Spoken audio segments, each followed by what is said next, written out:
እኛ የዓለም ሕዝብን የምንወድ አማሮች ነን። እምንጠላው ሰው የለንም። አማርነትን የለበስነው ስላለበሱንና እንደ እስራኤሎች ስላሳደዱን ነው። ይህን የተናገርኩት አማራ በአማራ መሰብሰብ የሚል ሐሳብ ስላለ ነው።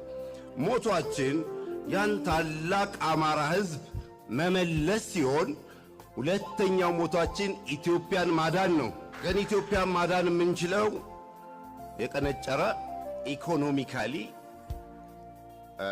በጣም ዝቅተኛ ደረጃ ላይ የደረሰ ሙሉ የሚሰራበት ቦታ አጥቶ ያቀረቀረበትን ሕዝብ ይዘን አይደለም አንስተን ነው ማለት ነው። ስለዚህ መጀመሪያ አማራን ትልቅ ማድረግ ያስፈልጋል። አይደለም ኢትዮጵያን ለአፍሪካም ለዓለምም እንተርፋለን በሐሳብ ደረጃ ማለት ነው።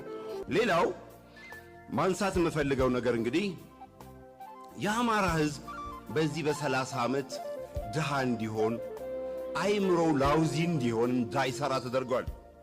ስለዚህ በኢኮኖሚና በእውቀት በፖለቲካ ህብረተሰቡን መቀስቀስ ያስፈልጋል። እናንተን ማመሰግናችሁ ሸራተን ላይ ያን ሐሳብ ሰተናችሁ በአንድ ጊዜ አማራን ክልል ቀስቀሳችሁ አማራ ውስጥ በመግባታችሁ አሁን ወደፊት ታሪክ መስራት ነው የምንፈልገው። እኛ ያለፈውን ታሪክ መድገም አንፈልግም። አሁን የአማራን ህዝብ እንደገና ታሪካዊ ለማድረግ ይሄ ሁሉ ምሁር መመዝገብ አለበት፣ ስሙን መስጠት አለበት፣ ኳሊፊኬሽኑን መስጠት አለበት። ፓርቲም ቢሆን ፓርቲም አባል ባይሆንም ኮንትሪቢዩት ማድረግ አለበት ለአማራ ታላቅነት ማለት ነው። ስለዚህ ሁላችንም መዝግበን አደር እኛ የዓለም ሕዝብን የምንወድ አማሮች ነን። እምንጠላው ሰው የለንም።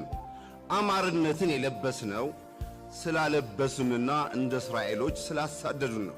ይህን የተናገርኩት አማራ በአማራ መሰብሰብ የሚል ሐሳብ ስላለ ነው።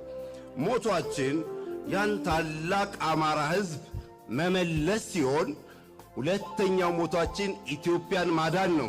ግን ኢትዮጵያን ማዳን የምንችለው የቀነጨረ ኢኮኖሚካሊ በጣም ዝቅተኛ ደረጃ ላይ የደረሰ ሙሉ የሚሰራበት ቦታ አጥቶ ያቀረቀረበትን ሕዝብ ይዘን አይደለም አንስተን ነው ማለት ነው። ስለዚህ መጀመሪያ አማራን ትልቅ ማድረግ ያስፈልጋል። አይደለም ኢትዮጵያን ለአፍሪካም ለዓለምም እንተርፋለን በሐሳብ ደረጃ ማለት ነው።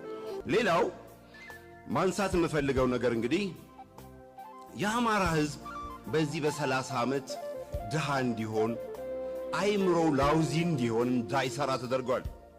ስለዚህ በኢኮኖሚና በእውቀት በፖለቲካ ህብረተሰቡን መቀስቀስ ያስፈልጋል። እናንተን ማመሰግናችሁ ሸራተን ላይ ያን ሐሳብ ሰተናችሁ በአንድ